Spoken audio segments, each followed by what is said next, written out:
लोकशाही आहे, प्रत्येकाला अधिकार आहे आणि जर सगळ्यांनी विनंती करून देखील निवडणूक लढवायची तयारीच असेल तर म्हणजे त्याला माझं काही मत नाही किंवा कोणाचंच नसायला पाहिजे.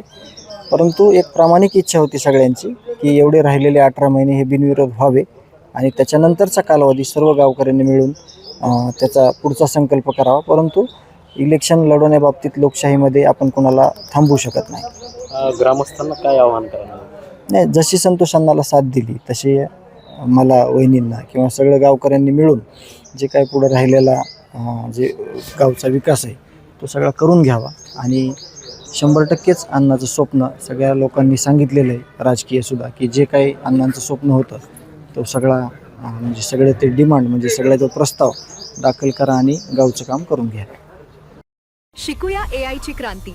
चला करूया MSCIT. आजच नजीकच्या MSCIT केंद्रात आपला प्रवेश निश्चित करा.